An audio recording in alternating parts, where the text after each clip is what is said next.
But don't you think if you're going to say it's hermeneutically the best system, Yes. and you can't prove that 1844 was relevant in any capacity, how can you make that argument?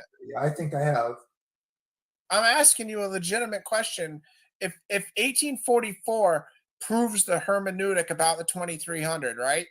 I'm walking with you. No, I didn't say that. I didn't say that. I just said that because Yes, you're couching what my claim is by what you're saying. And then when I say, no, actually, I'm not saying it that way.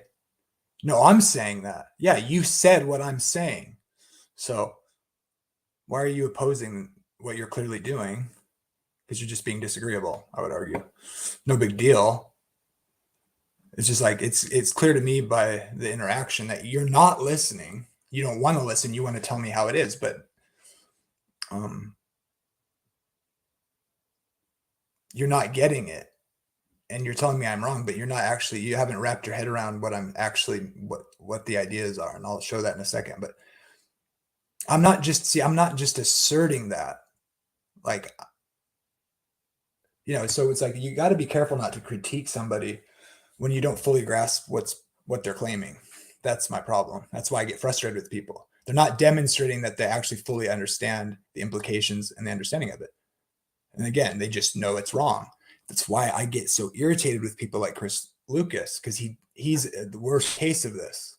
Doesn't mean I'm right, but I'd like to move on to actually dealing with the claims and not the straw man, which is so obvious how people treat Adventists because they know it's wrong already, even though they don't know.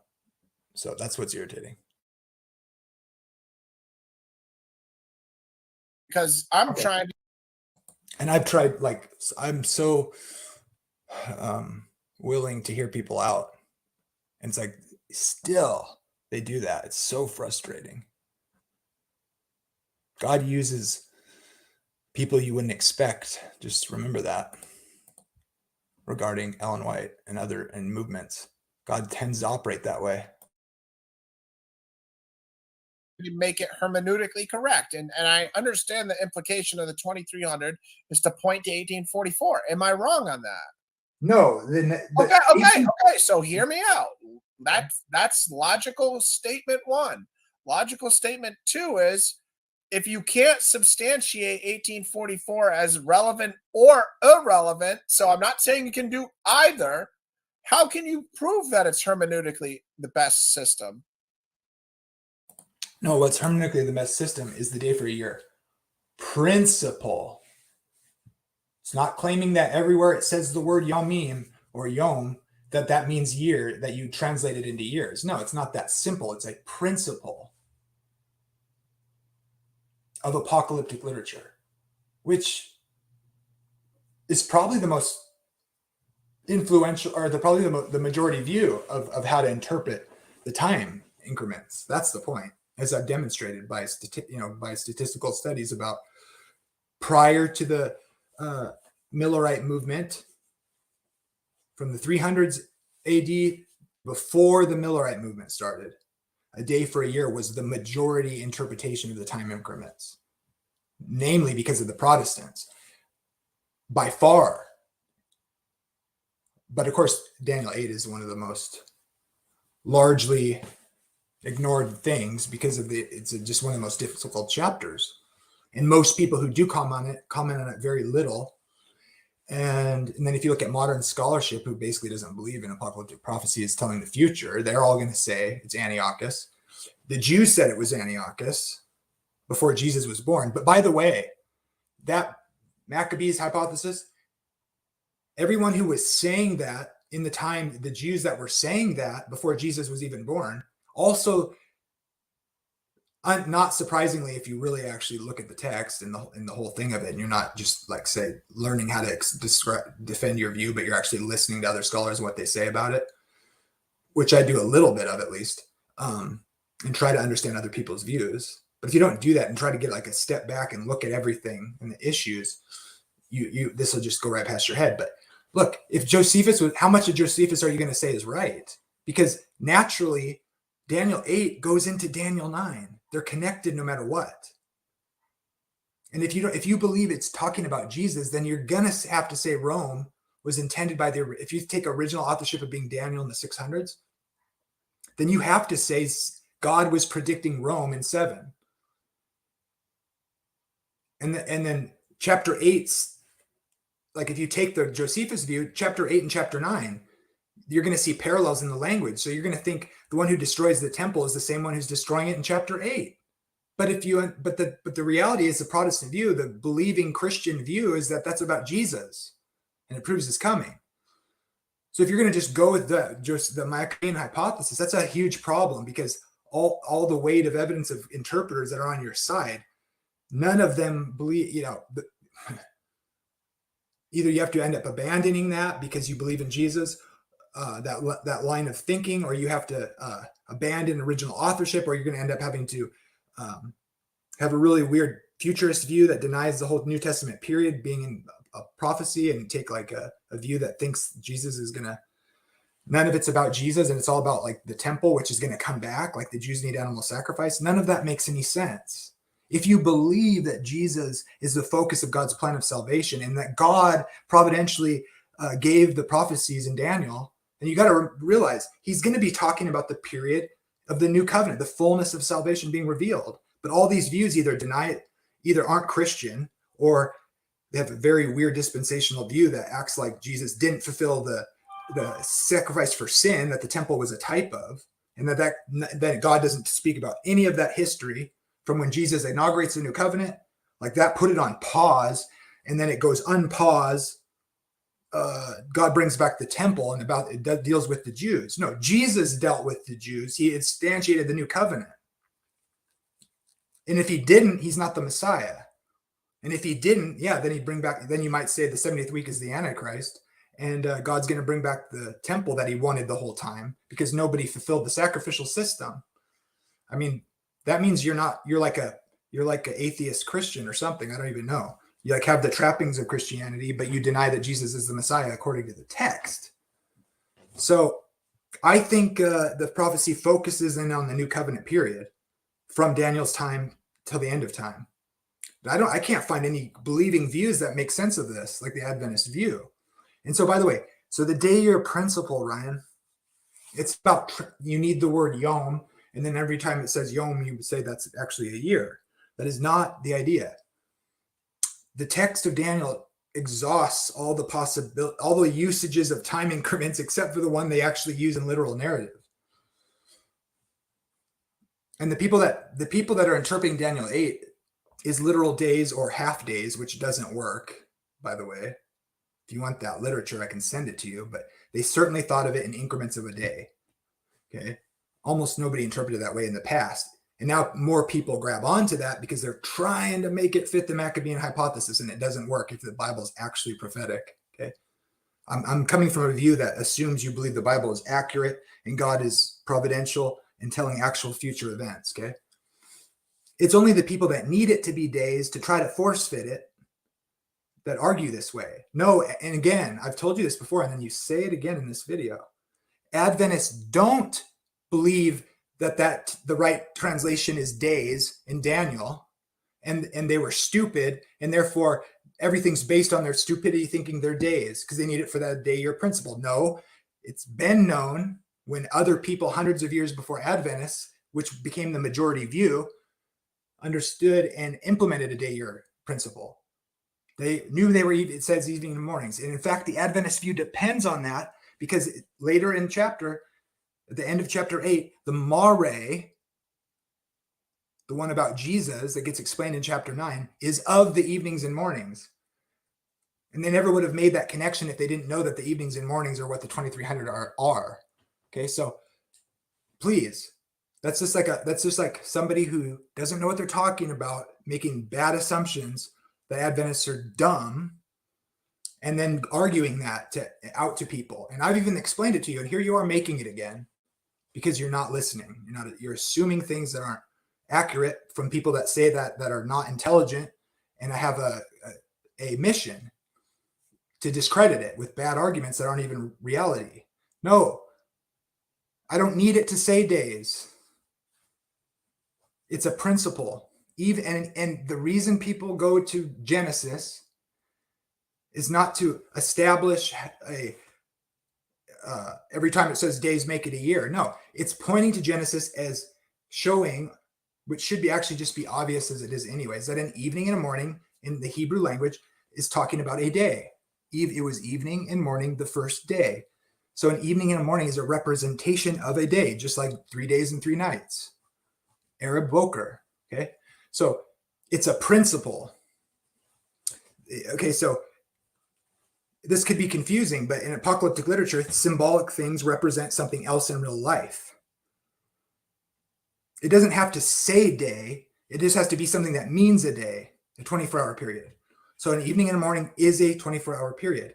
Now, once we've established that, it could have said day, could have said yom, it could have said evening and morning, could have said 24 hours, it could have said anything that represents a day, any way of saying it. It's a principle. So, and we see this in countless ways throughout the entire Bible. The way the Hebrews use the term days and years in an overlapping way, just like you can talk about periods that are years long and say back in my day, okay, that's the same sort of thing in English. And the translators, usually when it talks about years, it does just say days in the Hebrew text, yom, mim. And the translators into English just say years because that's essentially what they're saying in their language. And they make that translation for you just like they do with other texts that are like figures of speech, okay? That's not establishing the how to get a day for a year. It's just demonstrating that these terms were in usage in the development over time in the Hebrew Bible. The language has this interesting overlap. It does that in poetry, makes a parallel between days and years. It's just showing this relationship in the language, okay? It's not establishing how to apply the principle. It's just demonstrating their connectedness in the Hebrew thought. And then you can show that in poetry as well, how they parallel. And we kind of do that in English, like I described. So symbolic prophecy is difficult, right? The King James, days isn't wrong when they translated it days in the English. But you want to be especially consistent in your translation when you're dealing with symbolic prophecy because it's cryptic. So someone could ask when they're translating into English, we know that the author is using symbols consistently in a certain kind of way in this text. So let's just translate it into what the symbol represents. But if they don't do that throughout the whole thing, that could be confusing. And then also, if their interpretation were wrong, then they would then interpret it into English, not into its symbolic form, but into what the symbol represents, and then take the representation and translate that word into English. Well, that's what the text meant. It means year. Let's say we know that it means years. The 2300, we know that the text, we have some writing that tells, Daniel wrote a commentary and he said, anytime I mention anything that sounds like a day or a period that's a day long means a year. And they found that. And so accordingly in the English, it says day in a symbolic prophecy, they translate it in English year in the text. And then any places, evening and morning, okay, that was a day, that's a day. So we'll translate it year in English. See, the problem with doing that is you're not putting the text word for word and let people figure it out for themselves. Plus, if you're wrong in that interpretation, you've now just tainted the whole text with the wrong interpretation. That's why I say evenings and mornings is a literal translation, and that's important to do that because of the nature of symbolic prophecy. Give it so they read it the same way you would have read it in the original language, in your own language, and then you decide what those things mean. But it's just the case that an evening and a morning is a day. So no, it's not based on misunderstanding that they put it days and it's not accurate for a literal translation, but it's the principle. It's not saying anytime it says days, you translate it as a year. No, it's a conceptual principle. And there's plenty of evidence that in symbolic, everything else is a symbol. So it's going to use like it doesn't use the language for day that it would normally use in just literal narrative. Just like when it gives you the 3.5 years, it tells you it's not meaning literal 3.5 years because it says 3.5 years. It never, in Hebrew or in the Greek, they never say it in that way.